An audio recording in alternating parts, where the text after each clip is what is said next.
Welcome everybody to the Justice for BP Health Victims press conference. We're gathered here with fishermen and coastal residents that became sick during the BP disaster and have not had their day in court. We're here in front of the Eastern District of Louisiana Federal Courthouse where Judge Carl Barbier presides.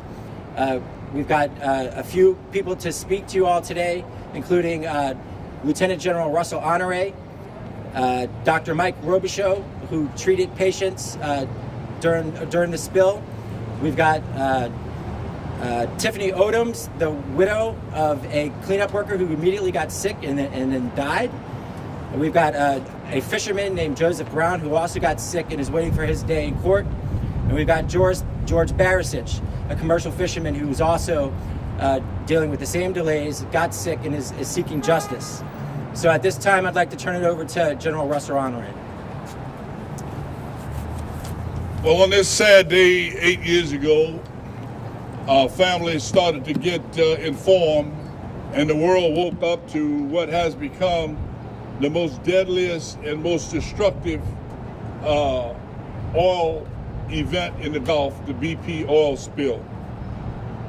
And as we sit here today on the 300-year anniversary and ceremony of this great city, in the midst of the Pelicans actually winning games, on this 20th day of April, we reflect with sadness of those who lost their lives, and we brush shoulders with those who are trying to stay alive as a result of the dispersants and the chemicals and unprotected workers who work to clean up our shores. It's a crying shame that as the court systems worked with the organization of skilled lawyers and opportunities, the first block of money were paid mostly to people who lost money on their timeshares in Florida. And the previous administration let the people down. They did not hold BP fully accountable. They only charged them half of what they could have charged them for charges per spilled barrel of oil. They gave BP 15 years to pay off that debt, and they allowed BP to write it off as tax. This is not only unfair, it's a crying shame as the BP CEO walked American soil and looked around after 2 weeks and said he had enough of this and he wanted his life back. The same word that Mr. Juneau, our lawyer who represented our state, said in 2016 he wanted his life back. Well, guess who don't have their life back? The people who did the cleanup, the people who have to go in and try to get public assistance to stay alive. And it's had an impact on their family, and it's a crying damn shame we allow this to happen in America, that a foreign company come here, destroy our ecosystem, poison our coast, do a lot of advertising on television, tell you how safe they are, and the city moves on, and the state moves on, and the federal government moves on. But you know what hadn't moved on?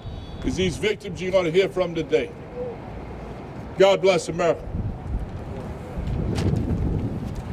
I'll be followed by Dr. Robichaud.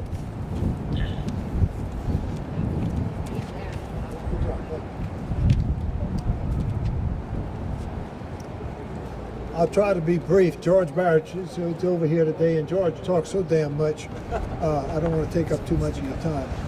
I had the pleasure and privilege of seeing and treating a couple of hundred people who were victims of the spill. And my wife and I initially began seeing them. We live in the epicenter of the area where the spill occurred, down the bayous. And we had people from Florida, Alabama, Mississippi, and Louisiana with the most god-awful, weird symptoms that I'd ever seen in my life. I've been a doctor I've been in practice for 43 years. We were lucky enough that we had some foundation money that became available, and we opened up a detox center and treated about 113 people at the center. And I got a really, really good idea of what was going on in the oil patch and what was happening with these illnesses. The federal courts over here pretty much ignored us, and we had no political help at all. And so I'm still to today seeing patients from the spill, and people that have been chronically ill and will continue to be ill probably for the rest of their lives. One of the really interesting things is that during the spill, I'm blocking on the name, but anyway, there's a young lady from Louisiana who was in charge of the Environmental Protection Agency at the time, and she put an end to them using Corexit as a dispersant, and she ordered them to stop using it. Unfortunately, the oil field contingency plan, which was the plan that had been established for handling oil field waste, had Corexit as one of the items that could be used, and so she was overruled by BP, and that's why this entity continued to be used for so long. I don't know what the ultimate results will be. Most of the people that I've seen and treated are still ill at this point. Those that didn't go through our detox program, some of those are still ill also, but they are considerably better than they had been before. So we had an interesting occurrence just recently in that the Coast Guard members who had been exposed to this have been diagnosed with illnesses that have been attributed to the dispersants, and hopefully we'll be able to make some progress with that. And maybe with General Honore's assistance, we might be able to get our foot in the door with this. But unfortunately, if a spill occurred tomorrow, they'd be spraying that same stuff in our environment that we've had sprayed before. So I'm not aware of a single person who's gotten a nickel out of this issue from a medical standpoint. And the last thing I'm going to mention to you is that during the course of my involvement with this, I got a call from an author who said, "You need to read my book." He said, "Your patients have identical symptoms to what the soldiers had coming back from the Gulf War."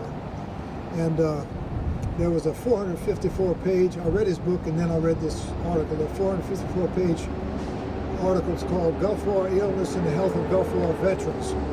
And it outlined the illnesses that these soldiers had from chemicals that weren't not related to what we had in the oil field, okay? But it just pointed out to me that toxins were toxins as far as the bodies were concerned with these two entities. And the symptoms were identical to the symptoms that we suffered from over here.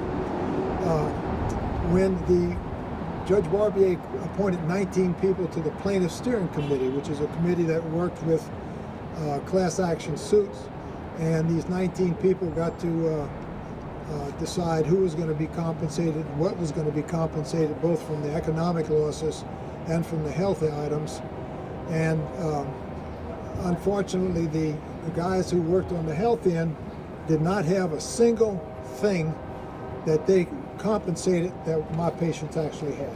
So I'm getting wound out over here. So I've got a lot more if anybody would like to speak to me further about this. And I have a website, drmikeroby.com, and it contains a lot of its information. Thank you. State your name and spell it before you leave. Just spell it for our identification purposes. drmikerobi.com.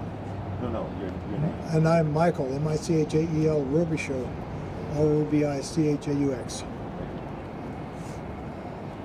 Thank you, Dr. Robichaud. Now we'll have Tiffany Odoms come up, please.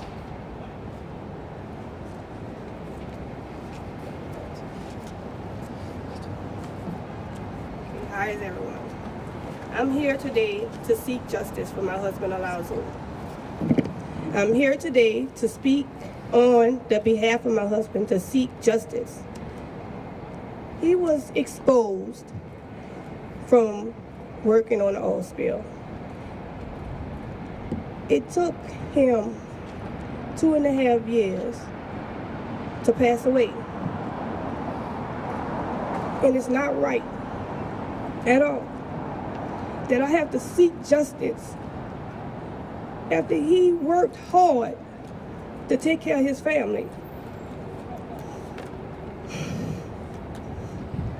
From to see him healthy and to just go downhill, it's not right. To hear my baby cry, still cry every night, and wonder why she can't go to heaven and visit her dad.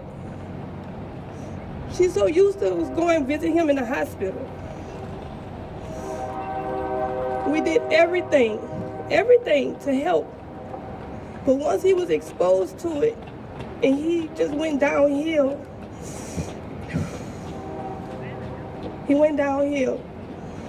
and they really didn't know what was wrong with him. He went from not having blood in his body and then wondering how he's still living to blood transfusion, to bone marrow transplants, trying different chemotherapy on him, to start taking dialysis. From being a 45-year-old healthy man to start looking like a 69-year-old man. He was hopeless, helpless, that he couldn't play with my daughter, our daughter. She was 3 years old at the time. She's 6 now. And it's like years going by, and we shouldn't have to go through this to know that we just gotta seek help from someone that know what's going on. I mean, they know that disbursement was not good. Why would you do that if they're working on a shrimp boat? No kind of mask on their face. That's strong chemicals. It's not right.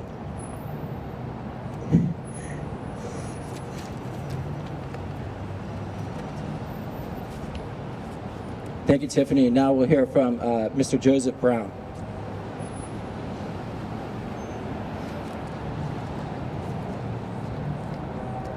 I'm one of the ones that was on the first responders team. The effort to try to stop the oil and the dispersants from coming into our wetlands. Our job was to go out and put out hard boom and put out the soft boom to protect the wetlands and protect our families from what was coming. We had no idea that what they were putting in the water to try to sink this oil was as toxic as they said. They gave us the idea that they would say, well, this is as safe as Dawn dishwashing liquid, which is a lie. Because once you added it to the crude oil, it became 50 times more toxic than the crude oil itself. And it made people sick. I got water in my boots, and it got my legs infected, and it got into my blood system. The whole time I was working there, I didn't realize I was bringing that poison home to my house. And my wife was washing my clothes, and it got in her hands and caused her to get infected with this also. And the thing is, 8 years is too long to go for the medical part of this. It should have been taken care of earlier in the stages so that they could have prevented a lot of this long-term medical issues that are out here now.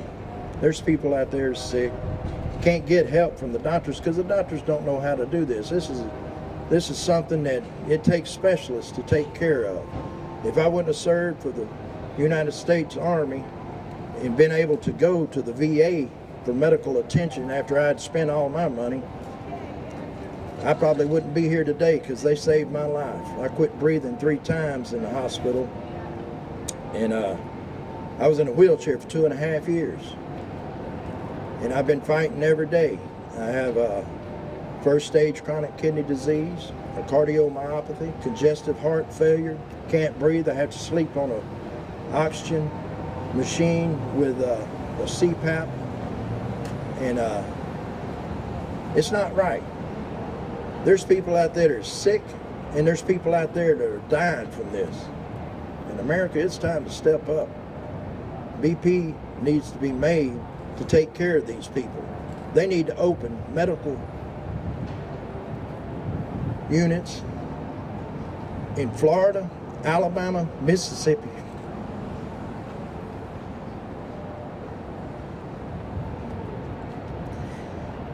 Louisiana.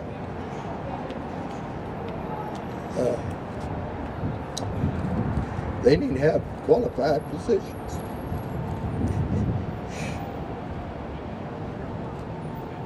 They know about these poisonous chemicals to help these people. And doctor said that in 2011, my wife came and got me out of the hospital. Well, we were headed back home. This is the second time to the hospital when I had stopped breathing 3 times in there while I was there. And we were headed back home. She said, "Baby, I don't feel good." I said, "Well, what do you think's wrong?" She said, "I think I got the flu or something." She said, "My chest hurts, can't breathe, and my legs hurt." So we stopped at a hospital. The doctor checked her out, said, "Well, you got an upper respiratory infection, you got a urinary tract infection." Treated it for those symptoms, gave her a prescription for some medication. We went home. So I do as I normally do at some time, I reached over and grabbed her hand about 10:30 that night, said our prayers and asked the Lord to help us take this sickness away. Well, about 5:30, she woke me up. I was on my breathing machine, and she had blood everywhere. It had been dried on her. I said, "What happened?" It scared me. I jumped up, jerked my CPAP mask off, and she said, "I don't know." I said, "Well, what do you mean you don't know?" The first thing I thought of was somebody broke in my house and beat my wife. She said, "I went to the bathroom. I had to use the restroom." And she said, "I got in there and I felt funny, and when I stood up," she said, "that's all I remember." She said she must have fell. When she got up, she saw all the blood.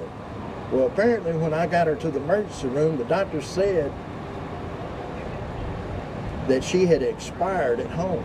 And when she fell, it knocked enough blood clots out of her lungs that when she rolled back, I guess she got air in her system so she could come to and get to me. And that's when the doctor said, "Ma'am, we have no explanation of why you're here. Both of your lungs are full to capacity of blood clots." So this chemical evidently triggered something in her system that caused her to have a blood clotting disorder. And so they said that they were not able to take care of her there, so they had to send her to another hospital, which was 20 miles away. And they took her there, and it took a long time to get her to where she could walk around. She was in a walker for a while, wheelchair for a while, and we fight every day for our life. And something needs to be done about this. It needs to be done today. It should have been done 8 years ago. In 2011, I went to a meeting I was invited to. It was a town hall meeting. If you'll look me up, Joseph Brown, 11511, town hall meeting in New Orleans. Watch that video and you'll see how long this has been going on. It's too darn long. Somebody needs to do something. Thank you. Thank you, Joseph. And now we'll hear from George Barasich.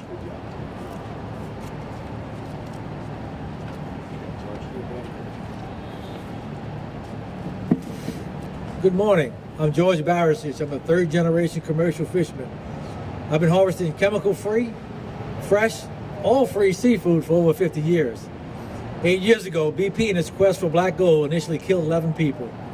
Numerous others have perished from exposure, whose deaths will go unannounced. We'll never see those names posted anywhere. I am a BP survivor, and we're here today to give voice to thousands of other survivors like myself who developed an array of medical issues from the exposure to the oil and its cleanup effort. The sad part of this whole scenario is that much of the sickness could have been prevented, just like the oil spill itself could have been prevented. We can never let the world forget that this was a man-made catastrophe. It wasn't an accident.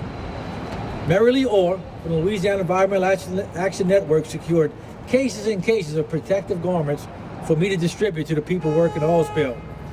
BP said, no, you can't wear it. If you wear it, you lose your job. Commercial fishermen had nothing left to do, so they didn't wear it. BP claimed that it would not make them sick. A lie. Which, could never figure this one out either, the Coast Guard supported them. Said it's right, just like Dawn soap. It's going to be okay. After hundreds of fishermen, workers, and residents became ill, BP doctors went one step further and claimed it was heat exposure, previous illness, the cold, anything but exposure to the array of chemicals emanating from the cleanup work. Come on. Realistically, this is the opening of shrimp season. This is the time we work 18, 20 hours a day, same conditions, nobody ever gets sick. Actually, we're tougher for it, and we're stronger for it. What is the only variable? The oil and the crap that was emanating. But they can't say it, they cannot say 100% that it was the oil spill. But do the math yourself. But eventually, through a massive concerted effort of commercial fishing groups, environmental groups, sport fishing groups, and the outraged public like yourself, we were able to get a medical settlement incorporated into the BP PR package, because that's all it was a PR package. Years after, the aromatic fluorohydrocarbons, the benzenes, and all the other harmful chemicals from the illegally dispersed oil, another misrepresentation from BP, had dissipated, the written terms of the medical settlement were altered and slashed, once again reducing BP's liability. In my opinion, that was the only goal. Limit liability and put the best possible spin on it. $500 hour attorneys, they do pretty damn good. Personally, I am one of the lucky ones.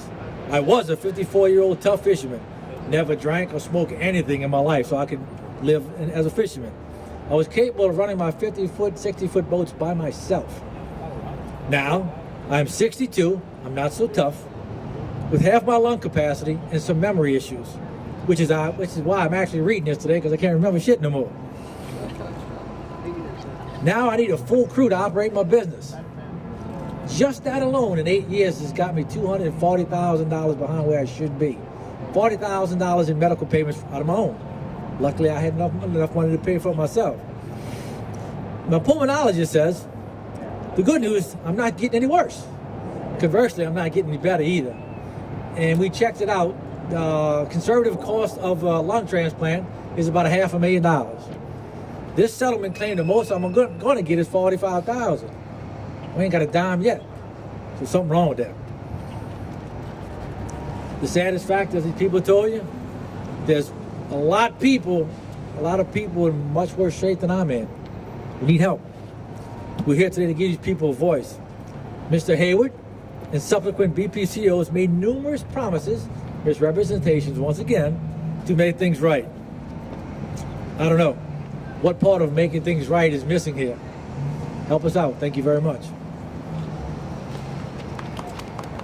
Thank you, George. So we're going to open up for questions. I do want to announce that thanks to CARE2, who does online petitionings, and their support for justice for BP health victims, we thought we were going to bring in a box of petitions, but once we put it online a few days ago, we're over 25,000 signatures now and climbing.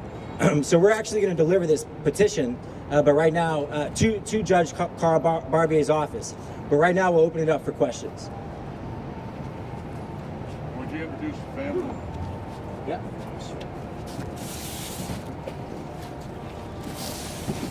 This is my family, the Odom's family. The oldest, Taja, Amori, Alani. It's my son-in-law, Riyadh.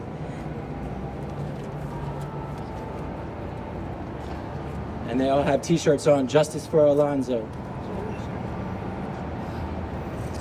And before we open up for questions, tomorrow at 11 a.m. at Duncan Plaza, we're having Justice for BP Health Victims rally. We've got a lot of sick cleanup workers that will be speaking. General Honore will be speaking. We'll have food available while it lasts. We'll have musical entertainment. The Hot 8 Brass Band will play. Please come on out and please support these victims that desperately need justice from the court. Where's that going to be? It's at Duncan Plaza, which is the park right in front of City Hall. Any questions? I have a question. Who do I direct me to?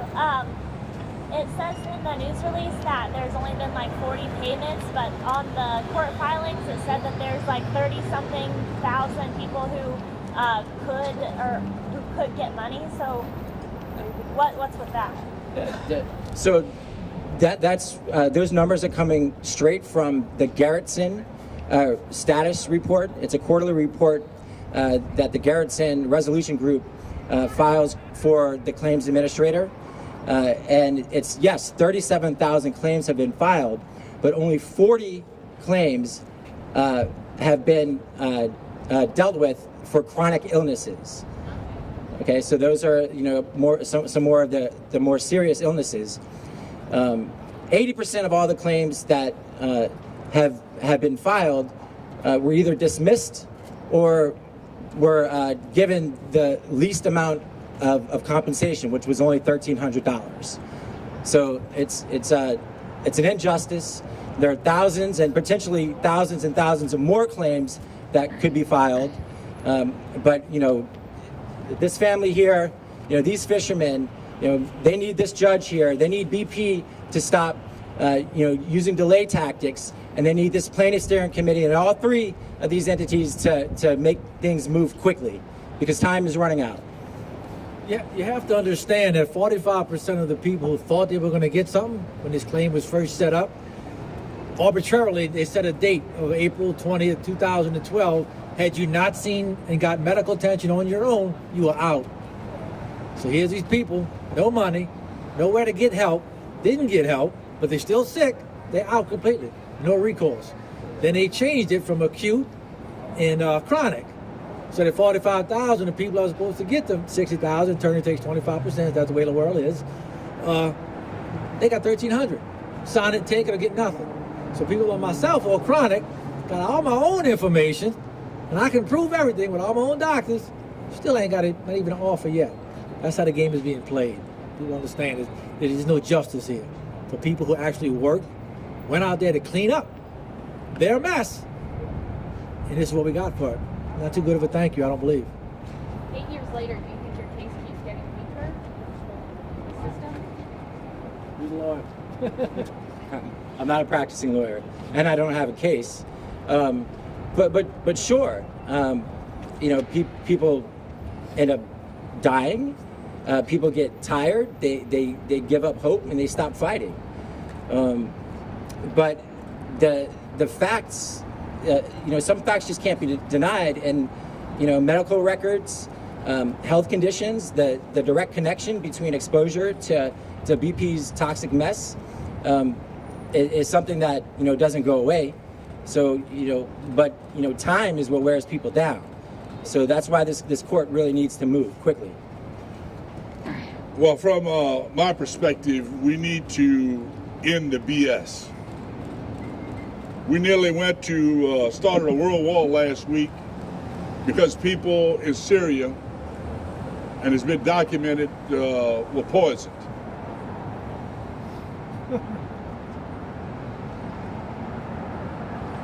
We've been 8 years. Our citizens were poisoned. Again, we almost started a damn world war over what happened in Syria last week. Yet, one of our allied countries, British Petroleum, with their name all over it, it's not BP. You would never refer to it as BP. It's British Petroleum. 238 years ago, we kicked their ass and won our freedom. And this company was able to come here, bamboozle the White House under President Obama and Secretary and Justice Department holder, trample on our people's rights, and today they hide under the protection of this court. That's a crying damn shame. I served 37 years defending this country. I fought with the British soldiers. I've served with them, and I served in NATO. Under NATO, if one member is attacked, they're all attacked and we respond. Yet we did not make that transition to the poor people of Louisiana who were harmed by these chemicals. So we'll go to war over chemicals if somebody else uses it. But if we use it, it's okay. And these people don't have a voice. Remember, they paid more money to people in Florida who lost money on their damn condos than they paid to these people who are dying from the illness associated with these chemicals. Doc? General, who do you blame for the decision that forced all these people with chronic illnesses to the back end litigation? Who do you blame for that? Is it the judge? Is it the claims administrator? Is it the lawyers who were supposed to be the plaintiff steering committee? Who's to blame? As the commander of the 101st Airborne said at Bastogne, you shoot in any direction, you hit one of them. They're all cumulatively, from our governor to our attorney general to the White House to this house, this court, and the attorneys associated with protecting BP. Shoot in any direction. They're cumulatively in the public because the people let this happen. We watched. It wasn't us. It doesn't happen to us. And now this state continues where the big finance investors in BP in Wall Street, they're all clean. They're going to get in their black cars tonight and drive to Connecticut. And they represent BP and the big lawyers. They all doing great. And BP stocks went up the day after this court decision was made on how how people want to get compensated for their losses. Their stocks went up. Now you tell me if that's fair. And these people are suffering from chemicals that our own government allowed a foreign company to put in our waters and poison our people. That's a crying damn shame.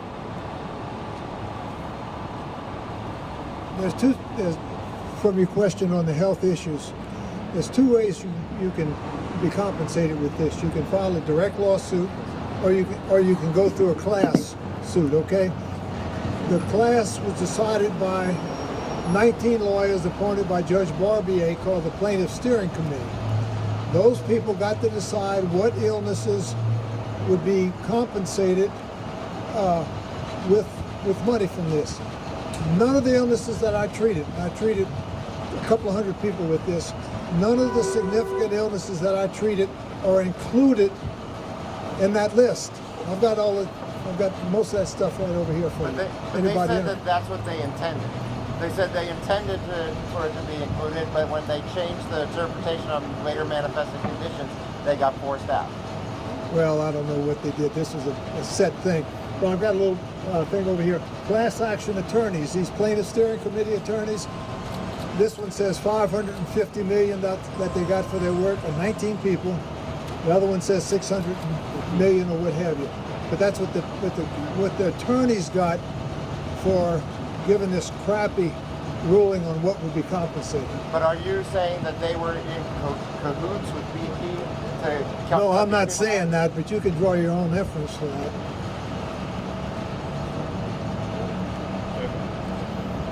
As far as it getting better for the people who are getting more sick every day, no. That's why we're here today. You know, you were given a misrepresentation, a settlement. It was hard fought to get that settlement incorporated in there. And then out the backdoor policy, like everybody's saying, everybody's complicit here. Steering committee, the judge, lets everybody take some of that money and put it up for these sick people. You got paid $615 million to do a job, and the job is only so-so as far as his medical claims are concerned. Why don't you give some of that money back? I would feel bad if I did it that way. Thank you. Jonathan, are any of the folks here actually part of the back-end litigation? Or chronic who were forced to the back end? How about Nation's Law Firm? Nation's Law Firm is handling most of the chronic people. And I'm with them, and we just like sitting on it. I don't understand. So you have a case that was forced to back-end litigation? I got a case against BP for... Right, but you had a chronic claim that did not get paid under the settlement, and now you have to fight it in court? Apparently, they said they're going to pay me, but I ain't seen a dime yet. Okay, so you're waiting for a court date on that? I'm waiting for my attorneys and the judges to get straight. Because it's crooked now. And for many of those that have seen the writing on the wall that they're not going to get the compensation that they deserve, they're being forced to file new fees for $400 to essentially get back into the class, and hopefully get their cases heard. But you know, a lot of these people don't have $400, so it's a burden that really should be on BP, and you know, money that was given back to BP, billions of dollars that was given back to BP, should be paying for those filing fees. Is there legal weight behind the petition? I beg your pardon? Is there legal weight behind the petition? Legal weight. Like, Precedent. if it reaches This- a certain point, then it will be brought to court. Repeat the question, Al. Is there legal weight behind the petition? If there reaches a certain number of signatures, will it then finally be entered into court? The petition itself. George says no. No. This has always been a public campaign. The only thing we ever got out of them was when we pushed it publicly. That's why this good man's here getting his time for that. Are you talking about our petition that we're turning in today? Yeah, there's no legal weight behind it, but it is the voice of the people. Remember, we got an attorney general reelected that has repetitively said in Louisiana his job is to protect the oil and gas business. Just remember that. And it reaffirms that the Exxon and BP British Petroleum flag fly over our capital. We thank y'all for coming. We standing by for any sidebar. God bless America.